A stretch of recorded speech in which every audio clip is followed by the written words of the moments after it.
Hello बच्चों, आइए आज हम हाई स्कूल का एक प्रश्न लेते हैं कक्षा 10 का।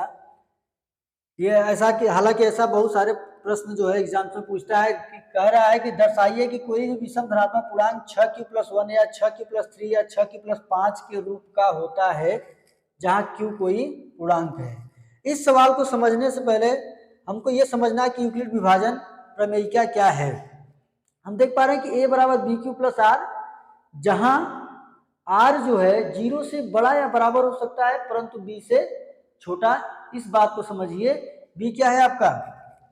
b यहां पर है भाजक, ये है a आपका भाज्य, और ये है भागफल, और ये है शेषफल। यहां पर ये क्या है? r क्या है?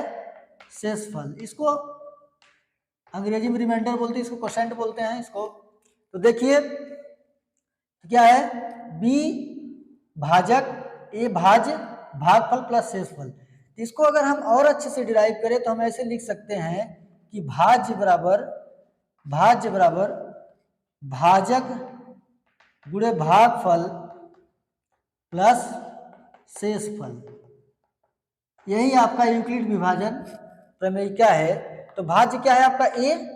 a बराबर भाजक क्या है? b, भागफल क्या है? q, प्लस शेषफल है आपका r। a बराबर bq+r।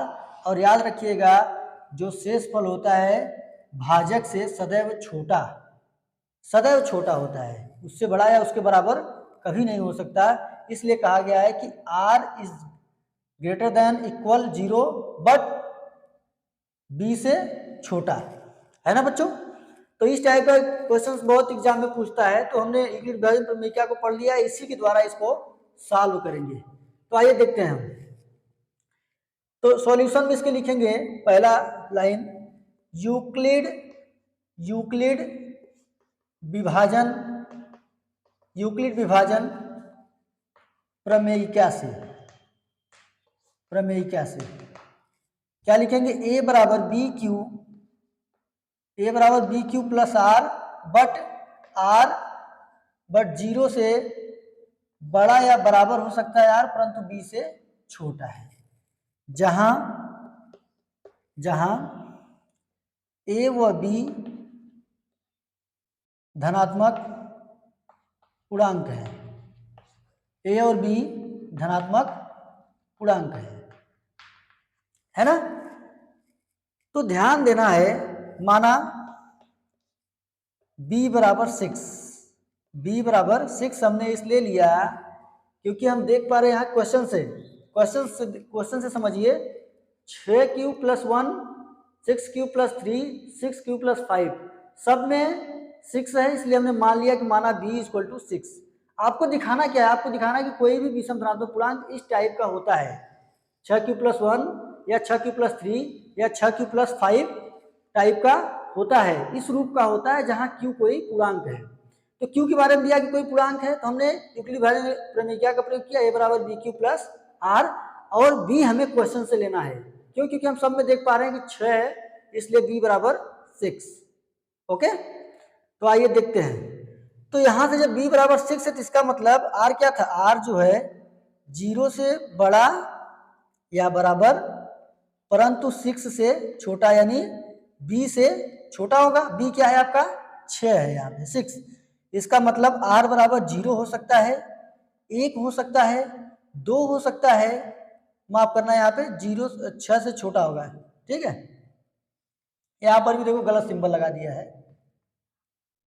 ठीक, तो यहाँ पर वापस देखते हैं, यहाँ पे हमने ये गलत सिंबल लगा दिया था कि r से छोटा, r जो b से छोटा होगा, और हमने यहाँ पे इसको बड़ा दिखा दिया था। ये b है बच्चों, कंफ्यूज मत होइएगा आप लोग। तो r क्या हो सकता है? 0 हो सकता है, 1 हो सकता है, 2 हो सकता है, 3 हो सकता है, 4 हो सकता है, 5 हो सकता है, बट 6 नहीं हो सकता है।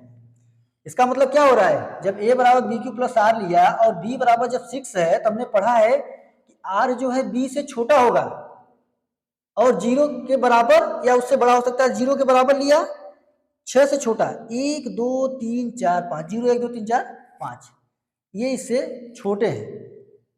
किससे? 6 से। 6 हमारा बी यहाँ पर रहा, मान लिया हमने, माना बी बराबर 6, तो यहाँ पर हमने जो वैल्यू लेना, ऐसे बहुत सारे क्वेश्चन दिए हैं, अभी एक को देखते हैं हम। तो यहाँ पर 0 1 2 3 4 5 6 नहीं, 6 से छोटा। अब हम क्या करेंगे, इसको समीकरण नंबर 1 भी ले सकते हो आप, समीकरण नंबर 1 भी इसको ले सकते हो, कोई दिक्कत नहीं है। अब हम इसमें बारी बारी से r का मान रखेंगे और देखते हैं क्या सभी कोई भी विषम धनात्मक पूर्णांक क्या इस प्रकार का हमें प्राप्त होगा। आइए देखते हैं। तो यहाँ से हम इसको स्लिप कर रहे हैं, ये शायद उम्मीद करता हूँ ये आपको समझ में आया होगा। ये क्या चीज़ है, यूक्लिड विभाजन प्रमेयिका। यदि जिसको नहीं आया बच्चा, यूक्लिड विभाजन प्रमेयिका यदि आपको नहीं आ रहा है तो आप इसमें चल नहीं सकते। तो हमने नीचे बताया उसको, वही जो आपने उत्तर की जांच करने वाला मेथड पढ़ा था भाग करते समय, सेम वही चीज़ है, वही है, ये है। आइए देखते हैं। तो r बराबर 0 लेने पर, r बराबर 0 लेने पर, r बराबर 0 पुट करिए तब, या तो a बराबर क्या होगा, b q, b क्या है आपका 6 है, q प्लस r की जगह क्या होगा 0, तो a बराबर क्या मिल गया 6q, a बराबर क्या मिला 6q। और 6 यहाँ पर है, 6 का गुणा हो रहा है, इसका मतलब 6 2 से कटता है तो ये पूरी संख्या भी 2 से कटेगी, इसका मतलब ये क्या है, सम संख्या है। तो लिखेंगे क्या नीचे, जो कि सम है, जो कि सम है। आगे देखते हैं, यहां से वापस देखते हैं, जो कि सम है। अब a बराबर, वापस सम ले रहे, a बराबर 1, अभी हमने 0 लिया था, अब 1 ले रहे, a बराबर 1, a बराबर 1, तब क्या होगा, a बराबर bq, ये दूसरा ये केस है, ये पहला केस था, a बराबर 0 ये पहला केस था, और a बराबर 1 लेने पर ये क्या है, दूसरा केस है, ये केस है।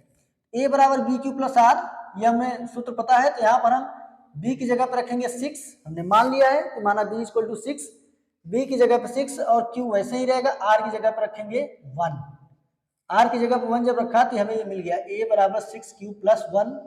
इसमें हम देख पा रहे हैं कि ये 1 तो 2 से नहीं कटेगा, ये तो कट जा रहा है, इसका मतलब ये क्या है, ये जो संख्या 2 से विभाजित नहीं होती वो संख्या क्या है, विषम है, विषम संख्या है, जो कि विषम है।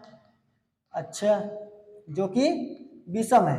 अब तीसरा केस, a बराबर 2 लेने पर, a बराबर 2 लेने पर तो क्या प्राप्त होगा हमें, a बराबर 6q, r की जगह पे क्या मिलेगा, r की जगह पे क्या रखेंगे हम, b की जगह पे 6, r q वही रहेगा, r की जगह पे क्या लिया हमने 2, r की जगह पे लिया है 2, और हम देख पा रहे हैं कि इसमें 2 कॉमन है बच्चों, ये 2 है, 2 को कॉमन ले लिया तो यहाँ पे बचा 2 3 6 6q प्लस 1, और हम देख पा रहे हैं कि इसके उभयनिष्ठ में 2 है, उभयनिष्ठ में 2 है, इसका मतलब बच्चों ये है, ये संख्या 2 से अवश्य कटेगी, अर्थात जो संख्या 2 से अवश्य कटे वो संख्या क्या है, सम संख्या है।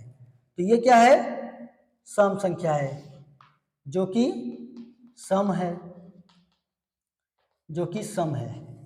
अब चौथा केस, a बराबर 3 लेने पर, a बराबर जब 3 ले रहे हैं तो क्या हो रहा है, तो यहाँ पर हमें प्राप्त होगा a बराबर 6q प्लस 3, a बराबर 6q प्लस 3, ये भी 2 से नहीं कटेगा क्योंकि इसमें 3 जुट रहा है ना। एक बात और आप याद कर सकते हैं कि जब भी सम संख्या में, ये सम संख्या है, पक्की बात है क्योंकि 2 से कट रहा है 6, जब भी सम संख्या में हम विषम संख्या को जोड़ते हैं तो उसका उत्तर विषम संख्या ही आता है, योगफल विषम संख्या ही आता है।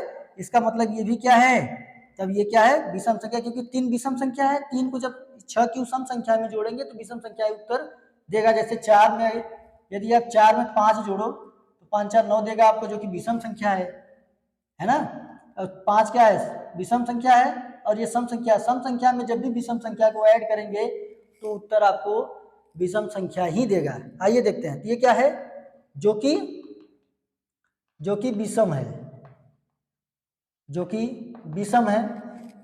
अच्छा, चौथा हो गया, पांचवा स्टेप देखते हैं, पांचवा केस, a बराबर 4 लेने पर, a बराबर 4 लेने पर, जब a बराबर 4 लेंगे तो a बराबर bq यानी 6q प्लस आर की जगह पे 4। और हमें पता है कि सम संख्या में यदि सम संख्या को जोड़ोगे तो उसका उत्तर सम संख्या ही आएगा। तो 6 क्यू सम संख्या है, 4 भी सम संख्या है, तो ये क्या हो गया पूरा जोड़ने पे सम संख्या ही प्राप्त हुआ। क्या लिखेंगे, जो कि सम संख्या है, जो कि सम संख्या है। एक लाइन का और कहीं कर लेते हैं, देख लेते हैं थोड़ा सा, यहाँ पर हम देख लेते हैं। तो यहाँ पे देख ले, या यहीं पे देख लेते हैं छठा कंडीशन नंबर 6। कंडीशन नंबर 6 तो क्या होगा, ए बराबर हम ले रहे हैं 5। ए बराबर 5 लेने पर ए बराबर क्या हो जाएगा 6 क्यूब प्लस 5।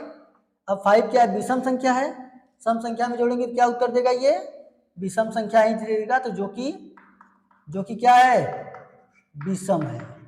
अब हम देख पा रहे हैं विषम कहाँ है, ये तो सम था, एक ये आपका विषम है ये वाला ए बराबर 6 क्यू प्लस 1, और एक विषम ये है 6 क्यू प्लस 3, और एक विषम ये है 6 क्यू प्लस 5। तो हम देख पा रहे हैं 6 क्यू प्लस 1 यहाँ पर, 6 क्यू प्लस 3 यहाँ पर, और 6 क्यू प्लस 5 यहाँ पर।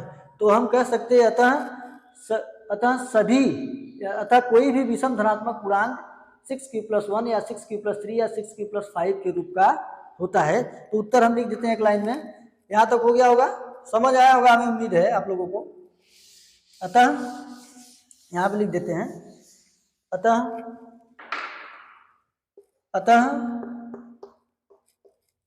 कोई भी जो यहाँ से यहाँ तक है, कोई भी विषम धनात्मक पूर्णांक यहाँ से यहाँ तक नोट कर लेना है बस, प्रश्न में से ही। अतः कोई भी विषम धनात्मक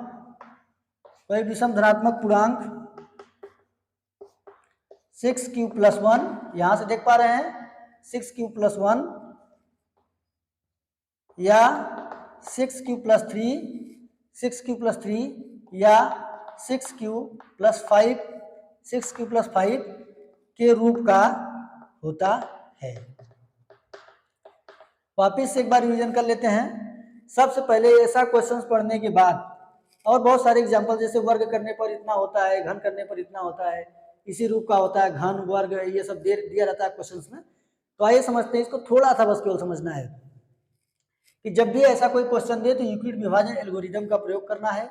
यूक्लिड विभाजन प्रमेयिका का ए बराबर बी क्यू प्लस आर, जहाँ शेष फल जो है 0 से बड़ा या बराबर हो सकता है परंतु भाजक से छोटा होता है ना।